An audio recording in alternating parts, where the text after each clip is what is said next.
अगर बात करें हम पुलिस महकमे की, पुलिस महकमे में एसपीओज़ एक रीढ़ की हड्डी का काम करता है और हर विंग जितनी भी हैं पुलिस डिपार्टमेंट की, हर जगह आपको एसओजी में, ट्रैफिक में आपको ये एसपीओज़ दिख जाएँगे। और कल जिस तरह से डीजी साहब ने एक मीटिंग ली है जिसमें उन्होंने जो एक पॉलिसी एसपीओज़ के लिए फ्रेम की गई है, जिसमें आईटीआई या स्पोर्ट्स या जिन लोगों ने साइटेंशन में कोई नाम उनका है, किसी ऑपरेशन में है, तो उनके लिए एक पॉलिसी रखी गई है कि वो परमानेंट हो सकते हैं। तो कई सैकड़ों फाइलें जो हैं वो पड़ी हुई थी और कल जो मीटिंग ली गई उसमें से स्पोर्ट्स और साइटेशन में जिन लोगों के नाम थे उनकी फाइलें तो उठाई गई, लेकिन जो आईटीआई जिन लोगों ने किया गया था उनको फिर से एक निराशा जो है हाथ लगी है उनकी। उन अगर हम बात करें डेली वेजर्स की, हर महकमे में जम्मू कश्मीर में कहीं ना कहीं डेली वेजर्स का एक बहुत बड़ा योगदान है और ग्राउंड लेवल पर अगर हम किसी को काम करते हुए देखते हैं तो वो डेली वेजर ही होता है। और डेली वेजर्स की वेजेस में जो इजाफा किया गया है वो 11 रुपये दिन के हिसाब से जो है इजाफा किया गया है। और डेली वेजेस पीएचई के जो हैं पिछले कई महीनों से जो है प्रोटेस्ट कर रहे हैं कि हमारे लिए कोई पॉलिसी बनाई जाए, मिनिमम वेज एक्ट लागू किया जाए, जो उनकी पहले 5-6 साल की वेजेस जो गवर्नमेंट के पास पड़ी हुई हैं वो वेजेस उनको रिलीज़ कर दी जाएँ। लेकिन 11 रुपये बढ़ा देना क्या उनके साथ जस्टिस है? बिल्कुल अनजस्टिस है आज का जो हाल है जो मार्केट। आप देख रहे हैं न्यूज़ शेयर इंडिया और मैं हूं अरफाज़ मडैंग। आज की खास मुलाकात में हमारे साथ मौजूद हैं सीनियर जर्नलिस्ट व वक्फ बोर्ड मेंबर सोहेल काज़मी जी। सर, स्वागत है आपका न्यूज़ शेयर इंडिया में। Thank you sir. Sohail sir, अगर बात करें हम, जिस तरह से आए दिन जम्मू कश्मीर के लोगों को, आवाम को जो है नित नए तोहफे जो हैं वो मिल रहे हैं और एक नया तोहफा जो है वो मिलने जा रहा है 1 अप्रैल से प्रॉपर्टी टैक्स के रूप में। जहां हर शख्स जो है इसका विरोध कर रहा है, वहीं भाजपा के नेता हैं वो इसका समर्थन भी कर रहे हैं, वेलकम भी कर रहे हैं। कैसे देखते हैं? देखिए कौन किसका समर्थन कर रहा है और कौन किसका समर्थन नहीं कर रहा है उसका तो मुझे पता नहीं है, लेकिन हाँ, जब हम यूनियन टेरिटरी में आ गए और यहाँ जो हमारे लॉज थे वो चेंज हुए, कुछ इनकॉर्पोरेट हुए, और बाकी यूनियन टेरिटरीज जैसे दिल्ली में प्रॉपर्टी टैक्स है, चंडीगढ़ में प्रॉपर्टी टैक्स है, बाकी यूनियन टेरिटरी जितनी भी हैं या बाकी स्टेट जितनी भी हैं इंडिया की, लगभग 99% स्टेट्स में प्रॉपर्टी टैक्स पहले से ही इंट्रोड्यूस्ड है। अब जब हम यूनियन टेरिटरी में आ गए और यहाँ के हमारे जब यूनियन टेरिटरी के अपने लॉज और जो इनकॉर्पोरेटेड सेंट्रल लॉज यहाँ इंट्रोड्यूस हुए, उसके तहत ये तो अंडरस्टूड था कि प्रॉपर्टी टैक्स पहले पानी का बिल आपने नहीं देते थे, आपने पानी का बिल नॉमिनल देना शुरू कर दिया। उसके बाद आपने इलेक्ट्रिफिकेशन ऑफ मीटर्स पीडीडी के शुरू हो गए, उसके बाद सेकंड फेज में चेंज हुए, फिर थर्ड फेज में चेंज हुए, अब थर्डली प्रॉपर्टी टैक्स है। लेकिन अभी मैं परसों सुन रहा था कि चीफ सेक्रेटरी साहब ने कहा है कि यहाँ कुछ रियायत अभी दी जाएगी, taking care of the situation and taking care of the other processes in Jammu and Kashmir, कि उसको मिनिमम तौर पे उसको इंट्रोड्यूस किया जाएगा जम्मू कश्मीर में। लेकिन ये कहना कि यहाँ लगेगा ही नहीं प्रॉपर्टी टैक्स, मैं समझता हूँ वो इमेच्योर है। आपने थोड़ी देर पहले उसको लाया था, फिर थोड़ी शोरगुल हुआ तो डेफर हो गया, उसका होमवर्क चल रहा था, होमवर्क लगभग कंप्लीट है, और अल्टीमेटली आज नहीं तो कल, कल नहीं तो इलेक्शंस के बाद या पहले प्रॉपर्टी टैक्स यहाँ इंट्रोड्यूस होना ही होना है, जैसे लॉज कहते हैं। कासिम साहब, अगर बात करें हम प्रॉपर्टी टैक्स की, जिस तरह से आपने कहा कि भारतवर्ष की जितनी भी स्टेट्स हैं या यूनियन टेरिटरीज हैं वहाँ पे जो है प्रॉपर्टी टैक्स लग रहा है और जम्मू कश्मीर अगर यूनियन टेरिटरी है यहाँ पे भी लगना था। क्या वो सारी फैसिलिटीज़ यहाँ पे मिल रही हैं लोगों को? अगर हम चंडीगढ़ जाते हैं, हिमाचल जाते हैं, दिल्ली जाते हैं, साफ़ सफाई है, सड़कें हैं, उस तरह की फैसिलिटीज़ यहाँ पे हैं, उस काबिल जम्मू कश्मीर हो चुका है कि अब प्रॉपर्टी टैक्स लोग देना शुरू कर दें? देखिए अरफाज साहब, अभी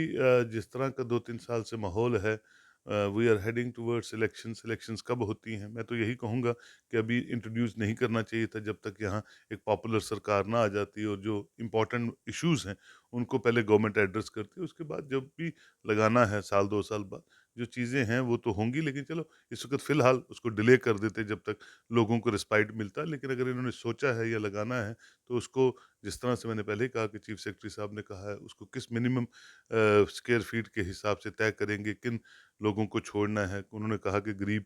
जो अवाम है उनको परेशान होने की ज़रूरत नहीं है। लेकिन ये है कि जो मेन कोर इश्यूज़ थे, अब ये जहाँ तक डेवलपमेंट की बात है, डेवलपमेंट फ़ोकस है मरकज़ का, जहाँ तक रोड कनेक्टिविटीज़ हैं, स्मार्ट सिटीज़ हैं या बाकी चीज़ें हैं, उन पे आप देख रहे हैं पूरे जम्मू कश्मीर में काम चल रहा है, और वो सेंट्रल स्पॉन्सर्ड है, और सारा जो पेस है बड़ा फास्ट है, और उस पे जम्मू कश्मीर आगे बढ़ रहा है। लेकिन जहाँ तक ग्राउंड रियलिटीज़ की बात है, वो तभी अच्छी तरह चल पाती हैं जब यहाँ चुनी-चुनाई सरकारें होती हैं, चुने-चुनाए नुमाइंदे होते हैं, लोगों की एक्सेस अपने चेयर्स तक ईज़ी होती है, एडमिनिस्ट्रेटिव विंडोज़ तक आराम से बात हो सकती है, तो काम करने का ज़्यादा मज़ा आता है और उसकी पब्लिसिटी भी ज़्यादा होती है बनिस्बत कि आप जब प्रेज़िडेंट रूल में हैं तो उतनी बातें आप खुल के नहीं कर सकते अपनी गवर्नमेंट के साथ, जो होनी चाहिए एक डेमोक्रेटिकल सिस्टम में। कासिम साहब, अगर हम बात करें डेली वेजर्स की, हर महकमे में जम्मू कश्मीर में कहीं ना कहीं डेली वेजर्स का एक बहुत बड़ा योगदान है, और ग्राउंड लेवल पर अगर हम किसी को काम करते हुए देखते हैं तो वो डेली वेजर ही होता है। और डेली वेजर्स की वेजेस में जो इजाफा किया गया है वो 11 रुपये दिन के हिसाब से जो है इजाफा किया गया है। और डेली वेजर्स पीएचई के जो हैं पिछले कई महीनों से जो है प्रोटेस्ट कर रहे हैं कि हमारे लिए कोई पॉलिसी बनाई जाए, मिनिमम वेज एक्ट लागू किया जाए, जो उनकी पहले 5-6 साल की वेजेस जो गवर्नमेंट के पास पड़ी हुई हैं वो वेजेस उनको रिलीज़ कर दी जाएँ। लेकिन 11 रुपये बढ़ा देना क्या उनके साथ जस्टिस है? बिल्कुल अनजस्टिस है आज का जो हाल है, जो मार्केट का जो महँगाई है और सब चीज़ें, ये सब चीज़ें देखिए मैं तो किसी पार्टी को बिलॉन्ग नहीं करता हूँ, लेकिन ये मेरा ख़्याल है कि जो जो जो ये सोचते हैं कि हमें सत्ता में आना है दोबारा, हमने वोट बैंक दोबारा लेना है और सत्ता के गलियारों में, पावर कॉरिडोर्स में आगे सत्ता चलानी है, उनको देखना चाहिए कि वो सिंसियरली ऑनरेबल एलजी साहब को एडवाइस करें या मरकज़ के जो उनके लीडर्स हैं सीनियर उनको एडवाइस करें कि जम्मू कश्मीर में जो रियल इश्यूज़ हैं उनको डिस्कस किया जाए। जो लोग हमारे बच्चे पिछले 20 साल से 15 साल से डिफरेंट स्ट्रीम्स में रहबरे खेल रहबरे दूसरा तीसरा जितने भी सड़कों पे हैं उनको कैसे रिहेबिलिटेट किया जाए और साथ में कोई ऐसी वेज पॉलिसीज़ लाई जाए कि आम आदमी भी जो है वो खाना खा सके, इज़्ज़त की रोटी खा सके और अपने बच्चों को पाल सके। उसके लिए बहुत सी चीज़ें ऐसी भी हैं जहाँ डिक्टोरल सिस्टम है, जहाँ रेडी वाले परेशान हैं, जो रेडी वाला छोटे काम करके अपना घर पालता है वो भी परेशान है, दुकानदार परेशान है। तो रिसेशन भी है। तो ये सब चीज़ें तभी मुमकिन है जब नुमाइंदे जो हैं, जो सही तरह बात करें अपने हुक्मरानों से और एक रास्ता हमवार निकालें कि जम्मू कश्मीर का हर बच्चे से बुजुर्ग आम ज़िंदगी जो है बसर कर सके। सो सर, जिनको आप मैसेज देने की जो है कोशिश कर रहे हैं वो कहीं ना कहीं बेबस नज़र आ रहे हैं, और जिस तरह से जवाब देते नहीं बनता है। अगर हम रविंद्र रैना जी की बात करेंगे, हर जगह जा कर के वो, चाहे वो कोई प्रोटेस्ट हो या कोई मांग हो किसी की, हर जगह जा कर के जो है वो वादा करके तो आ जाते हैं। लेकिन कल जिस तरह से उनका जवाब जो हम देख रहे थे सोशल मीडिया के माध्यम से,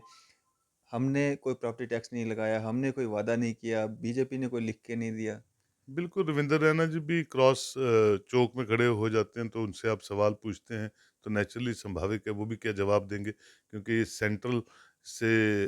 एक्ट पास हुए हैं, कुछ लॉस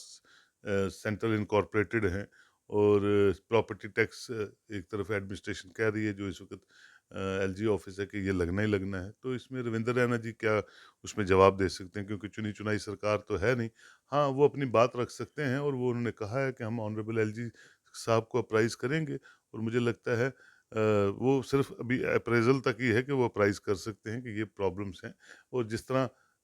मैं कल उनको देख रहा था, वो भी परेशान हैं कि नहीं होना चाहिए क्योंकि हम इलेक्शंस की तरफ बढ़ रहे हैं। नए से नया ऐसी कोई चीज़ नहीं होनी चाहिए जिससे कि लोगों का जो माइंडसेट है, वो डाइवर्ट हो और वो रोज़ी-रोटी जो है उसकी तरफ ज़्यादा अच्छी तरह काम करे। तो नेचुरली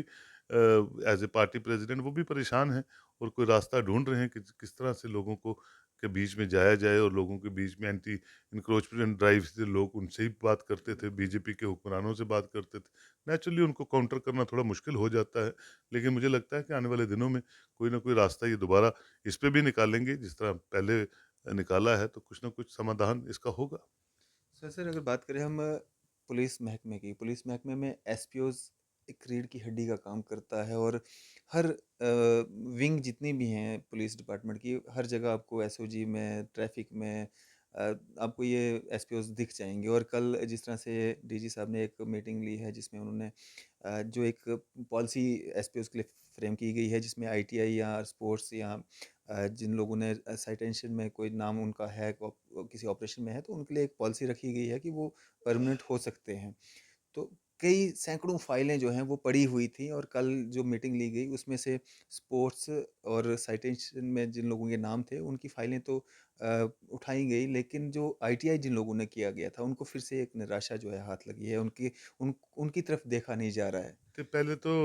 डीजी साहब का शुक्रिया करना चाहिए कि देखिए अगर लाख फाइल पड़ी है वहाँ और लाख में से 20,000 फाइल ही किसी प्रोग्राम के तहत उठती है तो नेचुरली 20,000 बच्चा तो एम्प्लॉय होगा और एसपीओज़ की जहाँ तक ताल्लुक है, जो मैंने क्लोज़ली देखा है 97 ऑनवर्ड्स, जब गुरबचन जगत साहब यहाँ डायरेक्टर जनरल ऑफ पुलिस थे, तो ये इंट्रोड्यूस हुआ था कि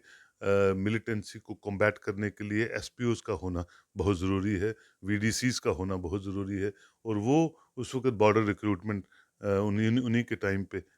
शुरू हुई, और उससे सिक्योरिटी फोर्सेस को बहुत ज़्यादा अचीवमेंट्स मिली, क्योंकि आपने लोकल बच्चों को, लोकल लोगों को इन्वॉल्व किया अपने साथ, और एक sense of security her district में, हर तहसील में वो आई, और लोगों ने खुद भी अपने लेवल पे भी without the help of any major forces कहीं कहीं मिलिटेंट्स को करारा जवाब दिया, और उससे भी हम डिक्लाइन पे आए मिलिटेंसी में। और पाकिस्तान, क्योंकि ये सेंसिटिव स्टेट है, पाकिस्तान की कोशिश रहती है, चाहे पीर पंचाल हो, कश्मीर हो, बाकी बॉर्डर्स हों, तो वहाँ कुछ ना कुछ इन्फिल्ट्रेट करने की, मैं समझता हूँ गवर्नमेंट ऑफ इंडिया की वो स्कीम्स जो थी, वो बहुत अच्छी चल रही थी। वीडीसीज़ को एम्पावर करने की, एसपीओज़ को एम्पावर करने की, एसपीओज़ के माध्यम से रोज़गार देने की, और वो उस पे दोबारा एक राजौरी के इंसिडेंट के बाद दोबारा उस पे कार्रवाई शुरू हुई है, तो मैं सोचता हूँ कि एक वेलकम स्टेप है, और इससे डिस्ट्रिक्ट और तहसील लेवल्स पे लोगों का मनोबल जो है वो बढ़ता है, they feel secure and they feel that all the paramilitary forces are with them, and they will jointly fight with the proxy war by the Pakistan and the जितने भी गुट हैं मिलिटेंट ऑर्गेनाइजेशन के। तो हमें वेलकम स्टेप है, और मुझे लगता है आईटीए वालों के लिए भी आने वाले दिनों में कुछ ना कुछ ये स्कीम्स निकालेंगे, क्योंकि कहते हैं कि काफ़ी रिक्रूटमेंट प्रोसेसेस जो है वो शुरू करने जा रहे हैं, जो हमारे पास इनपुट्स आ रही हैं, तो मुझे लगता है वहाँ भी कुछ ना कुछ रिहेबिलिटेट वो बच्चे भी होंगे। और सर इसके अलावा अगर हम बात करें पुलिस को, जो गाड़ियाँ वगैरह भी फ्लाइंग्स के लिए, पेट्रोलिंग के लिए नई गाड़ियाँ, नए। देखिए, जम्मू कश्मीर एक नया एक आयाम प्रॉस्पेरिटी का होना है, और वो हो रहा है। अगर आप देखें कि अभी हमारे एसएचओज़ को 200 के करीब डीजी साहब ने गाड़ियाँ, नई गाड़ियों से नई गाड़ियाँ दी हैं। उसी तरह एसडीपीओज़ के लेवल पे भी अच्छी गाड़ियाँ आ रही हैं, और अभी कल ही मैं देख रहा था कि टोयोटा इनोवास जो हैं, वो नेशनल हाईवेज़ पे पेट्रोलिंग के लिए इंट्रोड्यूस हुई है। तो इतनी महँगी गाड़ियाँ तो पहले नहीं होती थी, इतनी हाई-टेक गाड़ियाँ तो नहीं होती थी। तो ये सब चीज़ें इंडिकेट कर रही हैं कि हम बेहतरी की तरफ चल रहे हैं। जितने खूबसूरत रास्ते होंगे, उतनी खूबसूरत पेट्रोलिंग पार्टीज़ होंगी, उतनी खूबसूरत आपको नाके मिलेंगे, उतनी खूबसूरत शहर होंगे, उतनी अच्छी पानी की फैसिलिटीज़ होंगी, बिजली की फैसिलिटीज़ होंगी। तो मैं समझता हूँ कि आने वाले दिनों में थोड़ा टाइम ज़रूर लगेगा, लेकिन जम्मू कश्मीर जो है, वो ज़रूर प्रॉस्पेरस होगा, और उसमें सबसे बड़ा जो रोल है, वो टूरिज़्म सेक्टर, जो पिछले साल 1 करोड़ टूरिस्ट यहाँ आया, आने वाले सालों में ये टूरिज़्म ग्राफ आगे बढ़ेगा, और इसी टूरिज़्म ग्राफ के साथ जो बाकी एलाइड सेक्टर्स हैं, वो भी प्रॉस्पर होंगे, और अल्टीमेटली लोग प्रॉस्परस होंगे। थोड़ा-सा वेट कीजिए, और मुझे लगता है हम बेहतरी की तरफ आगे बढ़ रहे हैं। बढ़ रहे हैं, बिल्कुल। तो क्या एक मैसेज रहेगा आम जनता के लिए? देखिए, मैं समझता हूँ कि र्यूमर से या बाकी चीज़ों से आप परेशान ना होइए। कोई भी चीज़ें जो यूनियन टेरिटरी के हिसाब से जम्मू कश्मीर में आएँगी, वो बेहतरी के लिए आएँगी, और वो कहीं न कहीं जुड़ी हुई हैं म्युनिसिपल कॉर्पोरेशंस के साथ, कहीं न कहीं गवर्नमेंट के साथ, और उसका फ़ायदा और उसकी ट्रांसपेरेंसी अल्टीमेटली पब्लिक को ही होगी। लेकिन ये है कि हम रियल लोगों से उन इश्यूज़ पे बात करें, जो वाक़ई ही आपको इनलाइटन कर सकते हैं उन इश्यूज़ के साथ जो लोगों के साथ जुड़े हुए हैं। तो ज़्यादातर र्यूमर मॉन्गरिंग जो है उसको अवॉइड करें। जी, चलिए शुक्रिया हमसे बातचीत करने थैंक के यू लिए। Very much sir. तो ये थे हमारे साथ सीनियर जर्नलिस्ट व वक्फ बोर्ड मेंबर सोहेल काज़मी जी। आपकी इस सब पे क्या राय है? आप भी अपनी राय ज़रूर साझा कीजिएगा। इसी तरह की मज़ीद अपडेट्स के लिए आप देखते रहें न्यूज़ शेयर इंडिया। मैं अरफाज़ मडंग, कैमरामैन शाहनवाज़ के साथ।